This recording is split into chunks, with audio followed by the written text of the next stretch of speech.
Hello traders, ಬನ್ನಿ ಇವತ್ತಿನ market ಹೆಂಗ್ ಬಿಹೇವ್ ಮಾಡಿದೆ ಅಂತ ನೋಡೋಣ.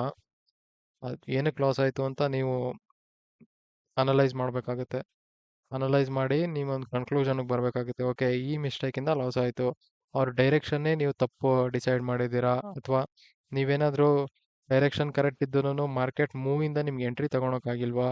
ಎಂಟ್ರಿ ತೊಗೊಂಡ್ರೇನು ನೀವು ಪೊಸಿಷನ್ ಹ್ಯಾಂಡ್ಲ್ ಮಾಡೋಕ್ಕಾಗಿಲ್ವಾ? ಲೈಕ್ ವೋಲಟಿಲಿಟಿ ಇತ್ತು, ಸಪೋಸ್ ನೀವು ಇಲ್ಲಿ ಪುಟ್ ಸೈಡ್ ಹೋಗಿದ್ದೀರಾ ಅನ್ಕೊಳ್ಳಿ, ಈ ಲೆವೆಲ್ ಹತ್ತತ್ರ ಈ ಬ್ಲೂ ಕ್ಯಾಂಡಲ್ ಆಲ್ಮೋಸ್ಟ್ ಒಂದು 20-30 ಪಾಯಿಂಟ್ಸ್ ನಿಮ್ಮದು ಲಾಸ್ ತೋರಿಸಿರುತ್ತೆ ನಿಮ್ಮ ಪೊಸಿಷನಲ್ಲಿ.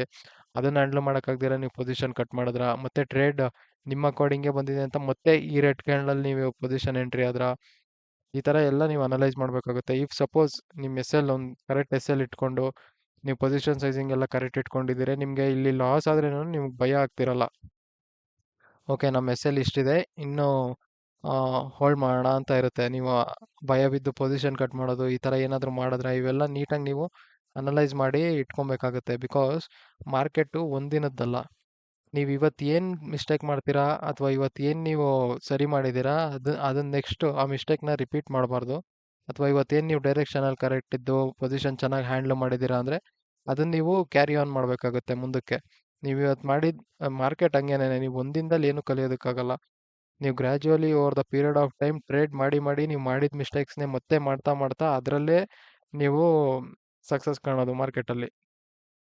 ಇಫ್ ಸಪೋಸ್ ನೀವು ಇಲ್ಲಿ ಪೊಸಿಷನ್ ಕಟ್ ಮಾಡಿದ್ರಿ ಅನ್ಕೊಳ್ಳಿ, ಮತ್ತೆ ನಾಳೆ ನೀವು ಆ ಮಿಸ್ಟೇಕ್ ಮಾಡಬಾರ್ದು. ಪೊಸಿಷನ್ ಯಾಕೆ ಕಟ್ ಮಾಡಿದ್ರೆ, ಬಿಕಾಸ್ ನಿಮ್ಮದು ಪೊಸಿಷನ್ ಸೈಜಿಂಗ್ ಜಾಸ್ತಿ ಇರುತ್ತೆ. ನಿಮ್ಮ ಅಕೌಂಟ್ ವ್ಯಾಲ್ಯೂ ಇಫ್ ಸಪೋಸ್ ಒಂದು 100 ಅನ್ಕೊಳ್ಳಿ, 100% ಇತ್ತು ಅಂದರೆ ನೀವು ಅದರಲ್ಲಿ 70% ನೀವು ಪೊಸಿಷನ್ ಮಾಡಿದ್ದೀರಾ ಅನ್ಕೊಳ್ಳಿ, ನಿಮ್ದೊಂದು 30% ಲಾಸ್ ಆಯಿತು ಅಂತ ಅಂದರೆ ಅಲ್ಲಿ ನಿಮಗೆ ಭಯ ಆಗಕ್ಕೆ ಸ್ಟಾರ್ಟ್ ಆಗುತ್ತೆ. ಇಲ್ಲಿ ಯಾವಾಗ ಲಾಸ್ ತೋರಿಸುತ್ತೋ ಅವಾಗ 20-30 ಪಾಯಿಂಟ್ಸ್ ಲಾಸ್ ಆದ್ರೇನು ಭಯ ಆಗಕ್ಕೆ ಸ್ಟಾರ್ಟ್ ಆಗುತ್ತೆ. ಸೊ ಹಂಗೆ ಮಾಡ್ದಿರಾ ನೀವು ಪ್ರತಿಯೊಂದು ಇದು ಪ್ರತಿಯೊಂದು ದಿನನೂ ನೀವು ಕಲಿಯೋದಕ್ಕೆ ಇಟ್ಟರೆ ಅವಾಗ ಈ ಮಾರ್ಕೆಟು ಆರಾಮಾಗಿ ಒಂದಿನ ನೀವು ಗ್ರ್ಯಾಜುವಲಿ ಪ್ರಾಫಿಟ್ಸ್ ಮಾಡ್ಕೊತಾ ಹೋಗ್ಬೋದು. ನಿಮ್ಮ ಅಕೌಂಟ್ನ ಬಿಲ್ಡ್ ಮಾಡೋದೇ ಹಂಗೆ. ನೀವು ಇದೇ ಥರ ಈ ಸರ್ಕಲಲ್ಲೇ ಸುತ್ತಾ ಇರ್ತೀರ. ಬಟ್ ಈ ಥರ ಸರ್ಕಲಲ್ಲಿ ಸುತ್ತಬಾರ್ದು. ನೀವು ಒಂದು ಮಿಸ್ಟೇಕ್ ಮಾಡಿದ್ರ ಮತ್ತೆ ಇಲ್ಲಿ ಟಚ್ ಆಯ್ತಾ, ಮತ್ತೆ ಹಿಂಗೆ ಮತ್ತೆ ಮಿಸ್ಟೇಕ್ ಮಾಡಿದ್ರೆ ಮತ್ತೆ ಟಚ್ ಆಯಿತು, ಮತ್ತೆ ಮತ್ತೆ ಹಿಂಗೆ ಸುತ್ತಿ ನೀವು ಒಂದಿನ ಸಕ್ಸಸ್ಫುಲ್ ಟ್ರೇಡರ್ ಆಗ್ತೀರಾ. ನೀವು ಅದೇ ಮಿಸ್ಟೇಕ್ ಮಾಡಿದ್ದನ್ನೇ ಮತ್ತೆ ರಿಪೀಟ್ ಮಾಡ್ತಾ ಇದ್ರೆ ನೀವು ಕಷ್ಟ ಆಗುತ್ತೆ. ಲೈಕ್ ನೀವು ಅಕೌಂಟ್ ಉಳಿಸ್ಕೊಳೋದು, ಅಕೌಂಟಲ್ಲಿರೋ ಕ್ಯಾಪಿಟಲ್ ಉಳಿಸ್ಕೊಳೋದು ಕಷ್ಟ ಆಗುತ್ತೆ. ಮತ್ತೆ ನಿಮಗೆ ಮೆಂಟಲ್ ಪ್ರೆಷರ್ ಬಂದ್ಬಿಡುತ್ತೆ. ಲೈಕ್ ನಿಮ್ದು ಯಾವುದಾದ್ರೂ ಇವಾಗ ಸಪೋಸ್ ನೀವು ಜಾಬ್ ಮಾಡ್ತಿದ್ದೀರಾ ಅನ್ಕೊಳ್ಳಿ, ನಿಮ್ಗೆ ಅಲ್ಲೊಂದು ಸ್ಟ್ರಾಂಗ್ ಬ್ಯಾಕಪ್ ಇರುತ್ತೆ. ಅಂದರೆ ನೀವು ಇನ್ನೊಬ್ರು ಹೇಳ್ದಂಗೆ ವರ್ಕ್ ಮಾಡ್ತಿರ್ತೀರಾ, ಅಲ್ಲಿ ನಿಮಗೆ ಸ್ಯಾಲ್ರಿ ಬರ್ತಾ ಇರುತ್ತೆ.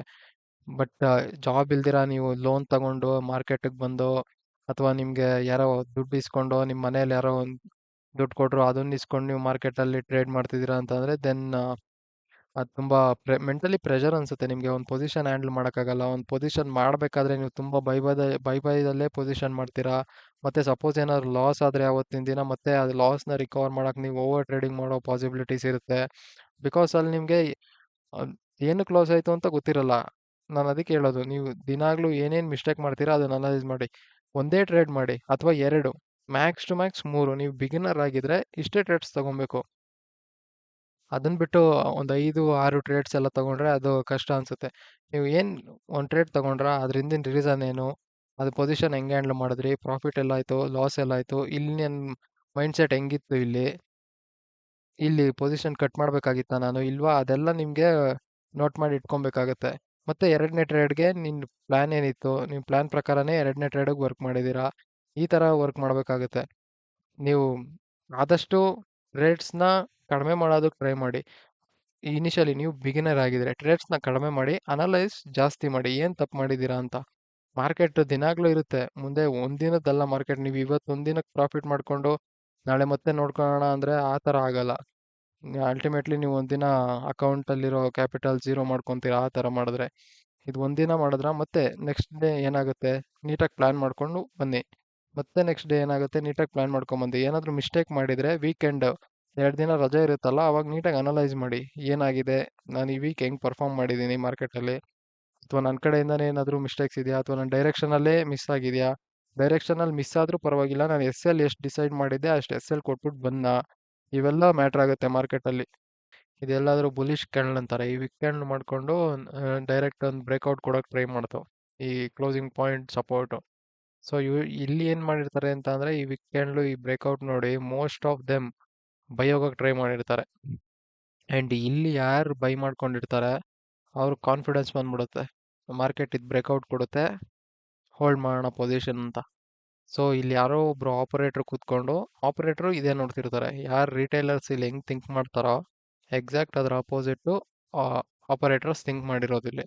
ಸೊ ಆಪರೇಟರ್ ಬಂದಿದ್ದಾರೆ ಇಲ್ಲಿ ಎಕ್ಸಾಕ್ಟ್ ರೆಸಿಸ್ಟೆನ್ಸ್ ತಗೊಂಡು ಪುಷ್ ಮಾಡಿದ್ದಾರೆ ಮಾರ್ಕೆಟ್ನ ಡೌನ್ಗೆ.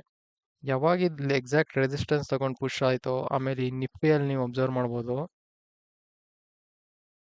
ನಿಫ್ಟಿಯಲ್ಲಿ ಈ ಕ್ಲೋಸಿಂಗ್ ಪಾಯಿಂಟ್ ಅಂತ ಏನು ಕರಿತೀರಾ ಅಲ್ಲಿಂದ ಒಂದು ರೆಡ್ ಕ್ಯಾಂಡಲ್ ಟಾಪೇ ಕ್ರಾಸ್ ಮಾಡಿಲ್ಲ, ಅದು ಬಿಟ್ಬಿಟ್ಟು ನೀಟಾಗೆ ಡೌನ್ ಟ್ರೆಂಡಲ್ಲಿ ಕೆಳಗಡೆ ಬಂತು. ಇದನ್ನ ನೋಡಿದಾಗ ಇಲ್ಲಿ ಯಾರಾದರೂ ಬೈ ಮಾಡ್ಕೊಂಡು ಕೂತಿದ್ರೆ ಅವ್ರವ್ರ ಪೊಸಿಷನ್ನ ಕಟ್ ಮಾಡ್ತಾರೆ. ಸೊ ಈ ಬೇಸಿಸ್ ಮೇಲೆ ನಾವು ಇಲ್ಲೊಂದು ಟ್ರೇಡ್ ಎಕ್ಸಿಕ್ಯೂಟ್ ಮಾಡ್ದೋ ಅರೌಂಡ್ 9:33 ಹತ್ರ. ಯಾವಾಗ ಇಲ್ಲೋ ಸ್ಟ್ರಾಂಗ್ ರೆಡ್ ಕ್ಯಾಂಡಲ್ ಆಗಕ್ಕೆ ಟ್ರೈ ಆಯಿತು ಅವಾಗ ನಾವು ಪೊಸಿಷನ್ ಎಕ್ಸಿಕ್ಯೂಟ್ ಮಾಡ್ದೋ ಈ ಕಂಡೀಷನ್ಸ್ ಇಟ್ಕೊಂಡು. ಆ್ಯಂಡ್ ಇದು ಎಕ್ಸಿಕ್ಯೂಟ್ ಮಾಡ್ದಾದ್ಮೇಲೆ ನೀವು ನೋಡ್ಬೋದು ಕಂಟಿನ್ಯೂಸ್ ಡೌನ್ ಟ್ರೆಂಡಲ್ಲಿದೆ. ಇಲ್ಲಿಂದ ರಿಕವರಿ ಪಾಸಿಬಲ್ ಇತ್ತು ಈ ಪಾಯಿಂಟಿಂದ, ಈ 51,200 ಇದೆಯಲ್ಲ ಈ ಪಾಯಿಂಟಿಂದ ರಿಕವರಿ ಪಾಸಿಬಲ್ ಇತ್ತು, ಬಟ್ ಅದೂ ಫೇಲ್ ಆಯಿತು. ಆ್ಯಂಡ್ ಮಾರ್ಕೆಟ್ ನೋಡಿ, ಇಫ್ ಸಪೋಸ್ ನೀವೇನಾದರೂ ಇಲ್ಲಿ ಬೈ ಮಾಡಿದರೆ, ಇಲ್ಲಿ ಬೈಯಿಂಗ್ ಪೊಸಿಷನ್ ಹೋಗಿದ್ರೆ, ಅಥವಾ ಈ 5 ಮಿನಿಟ್ಸ್ ಕ್ಯಾಂಡಲ್ ಹೋಲ್ಡಿಂಗ್ ತೋರಿಸಿದೆ ಅಂತ ನೀವೇನಾದರೂ ಬೈ ಪೊಸಿಷನ್ ಮಾಡಿದರೆ ಇಮಿಡಿಯೇಟ್ ನಿಮ್ಮ ಎಸ್ ಎಲ್ ಹಿಟ್ ಆಗಿರೋದು. ಆ್ಯಂಡ್ ಈ ಬ್ಲೂ ಕ್ಯಾಂಡಲಲ್ಲಿ ನಿಮಗೆ ಒಂಥರ ಹೋಪ್ ಸಿಗುತ್ತೆ, ಓ ಇದು ರಿಕವರಿ ಆಗ್ಬೋದು, ವೆಯ್ಟ್ ಮಾಡೋಣ ಅಂತ. ಅಲ್ಟಿಮೇಟ್ಲಿ ಅದು ಹಂಗೆ ಬ್ರೇಕ್ ಡೌನ್ ಕೊಡುತ್ತೆ, ಹಂಗೆ ಮತ್ತೆ ಬ್ಲೂ ಕ್ಯಾಂಡಲ್ ಆಗುತ್ತೆ. ಬಯರ್ಸ್ನ ಇಲ್ಲಿ ಹೋಲ್ಡ್ ಮಾಡಿ ಇಟ್ಕೊಳುತ್ತೆ ಮಾರ್ಕೆಟು, ಬಿಕಾಸ್ ಅವ್ರದ್ದೇ ಮೇನ್ ಎಸ್ ಎಲ್ ಬೇಕಾಗಿರೋದು. ಒಂದೊಂದು ಬ್ಲೂ ಕ್ಯಾಂಡಲ್ ಮಾಡಿ ಮೇ ಬಿ ಇದು ರಿಕವರಿನೇ ಆಗ್ಬೋದಿತ್ತು, but that's the different case. ಈ ಬಯರ್ಸ್ನ ಹೋಲ್ಡ್ ಮಾಡಿರೋದು ನೋಡಿ, ಬಯರ್ಸ್ಗೊಂದು ಹೋಪ್ ಕೊಡುತ್ತೆ, ಮೇಲಾಗುತ್ತೆ ಹೋಲ್ಡ್ ಮಾಡಿ ಅಂತ. ಮತ್ತೆ ನಿಧಾನಕ್ಕೆ ಅವ್ರ ಎಸೆಲ್ ತಿನ್ನುತ್ತೆ, ಮತ್ತೆ ಬ್ಲೂ ಕ್ಯಾಂಡಲ್ ಮಾಡಿ ಇಲ್ಲಿ ಸ್ವಲ್ಪ ಟೈಮ್ ಕೊಡುತ್ತೆ, ಬಯರ್ಸ್ ಅಕ್ಯುಮಿನೇಟ್ ಆಗ್ತಾರೆ, ಮತ್ತೆ ಸ್ಟ್ರಾಂಗ್ ರೆಡ್ ಕ್ಯಾಂಡಲ್ ಮಾಡಿ ಅವ್ರನ್ನೆಲ್ಲ ಎಕ್ಸಿಟ್ ಆಗ್ಸುತ್ತೆ. ಈ ಸಪೋಸ್ ನೀವೇನಾದರೂ ಇಲ್ಲೇನಾದ್ರು ಟ್ರೇಡ್ ಮಾಡಿದ್ರೆ, ದಟ್ಟು ಬೈಯಿಂಗ್ ಸೈಡ್ ಏನಾದರೂ ಕೂತ್ಕೊಂಡಿದ್ರೆ, ನಿಮ್ಮ ಎಸ್ ಎಲ್ ಎಷ್ಟು ಇಟ್ಕೊಂಡಿರ್ತೀರ ಅಷ್ಟು ರೀಚ್ ಆಗಿದ ತಕ್ಷಣ ಎಕ್ಸಿಟ್ ಆಗಕ್ಕೆ ಟ್ರೈ ಮಾಡಿ. ನೀವು ಮತ್ತೆ ಹೋಪ್ಸಲ್ಲಿ ಹಿಂಗೆ ಕೂತಿದ್ರೆ, ಅದು ಇಂಥ ಮಾರ್ಕೆಟಲ್ಲಿ, ಬಿಕಾಸ್ ನೆನ್ನೆ ನೋಡಿ ಮಾರ್ಕೆಟ್ ಫುಲ್ಲು ಪಾಸಿಟಿವ್. ನೆನ್ನೆ ನೆನ್ನೆ ಮಾರ್ಕೆಟ್ ನೋಡಿದ್ರೆ ಇವತ್ತು ಆ್ಯಕ್ಚುಲಿ ಬೈಯಿಂಗ್ ಸೈಡ್ ಹೋಗ್ಬೇಕಿತ್ತು ಮಾರ್ಕೆಟು. ಈ ಲೋನು ಬ್ರೇಕ್ ಆಗಬಾರ್ದಿತ್ತು, ಈ ವೀಕೆಂಡ್ ಲೋನು ಬ್ರೇಕ್ ಆಗಬಾರ್ದಿತ್ತು, ಆ ಥರ ಸ್ಟ್ರಕ್ಚರ್ ಆಗಿತ್ತು ನೆನ್ನೆ. ಇದನ್ನ ನೋಡಿ ಮೋಸ್ಟ್ ಆಫ್ ದೆಮ್ ಇಲ್ಲಿ ಬೈಯೇ ಹೋಗಿರ್ತಾರೆ, ಯಾರು ಸೆಲ್ ಹೋಗಿರಲ್ಲ. ಆ್ಯಂಡ್ ಇದು ಆಪರೇಟ್ರಿಗೆ ಗೊತ್ತಿರುತ್ತೆ ಎಲ್ಲರೂ ಬೈ ಹೋಗಿರ್ತಾರೆ ಅಂತ, ಅದಕ್ಕೆ ಅವ್ರು ಇಲ್ಲಿ ಪೊಸಿಷನ್ ಕಟ್ ಮಾಡಿ ಮತ್ತೆ ಸೆಲ್ ಸೈಡ್ ಪೊಸಿಷನ್ ಎಕ್ಸಿಕ್ಯೂಟ್ ಮಾಡಿರ್ತಾರೆ. ಆದ ಕಾರಣ ಸ್ವಲ್ಪ ಬ್ಲೂ ಕ್ಯಾಂಡ್ಲು, ಸ್ವಲ್ಪ ಎಸ್ ಎಲ್ ಕ್ರಿಯೇಟ್ ಮಾಡ್ಕೊಳೋದು ಬೈಯರ್ಸ್ದು, ಮತ್ತೆ ಅವ್ರು ಎಸ್ ಎಲ್ ತಿನ್ನೋದು, ಮತ್ತೆ ಎಸ್ ಎಲ್ ಕ್ರಿಯೇಟ್ ಮಾಡ್ಕೊಳೋದು, ಮತ್ತೆ ಎಸ್ ಎಲ್ ತಿನ್ನೋದು. ಮಾರ್ನಿಂಗ್ ಸೆಷನಲ್ಲಿ ಇದೇ ಆಗಿರೋದು. ನಾವು ಅರೌಂಡ್ ಈ ಲೆವೆಲ್ ಹತ್ರ ಪೊಸಿಷನ್ ಕಟ್ ಮಾಡ್ದೋ, ಅರೌಂಡ್ ಒಂದು 70 ಪಾಯಿಂಟ್ಸ್ ಹತ್ರ ಥರ ಟಾರ್ಗೆಟ್ ಬುಕ್ ಮಾಡ್ಕೊಂಡು ನನ್ನ ಚಾನಲಲ್ಲೂ ವೀಡಿಯೋ ಹಾಕಿದ್ದೀನಿ, ಒಂದ್ಸಲಿ ಹೋಗಿ ನೋಡಿ, ನಿಮ್ಗೆ ಅರ್ಥ ಆಗುತ್ತೆ ನಾವು ಯಾವ ಥರ ಟ್ರೇಡ್ ಮಾಡ್ತೀವಿ ಅಂತ. ಅದರಲ್ಲಿ ಅನಾಲಿಸಿಸ್ ವೀಡಿಯೋನು ಪೋಸ್ಟ್ ಮಾಡಿದ್ದೀನಿ, ಲೈಕ್ ಇಲ್ಲಿ ಓಪನ್ ಆದರೆ ಏನು ಮಾಡೋದು, ಬ್ಲೂ ಕ್ಯಾಂಡಲ್ ಆದರೆ ಏನು ಮಾಡೋದು, ಇಲ್ಲಿ ಗ್ಯಾಪ್ ಡೌನ್ ಓಪನ್ ಆದಾಗ ಏನು ಮಾಡೋದು, ಇವೆಲ್ಲ ಡಿಸ್ಕಸ್ ಮಾಡಿದ್ದೀನಿ ಅಲ್ಲಿ. ಒಂದ್ಸಲಿ ಅದನ್ನ ಹೋಗಿ ನೋಡಿ, ಆ ವಿಡಿಯೋ ಲಿಂಕ್ನ ನಾನು ಡಿಸ್ಕ್ರಿಪ್ಷನಲ್ಲಿ ಕೊಟ್ಟಿರ್ತೀನಿ.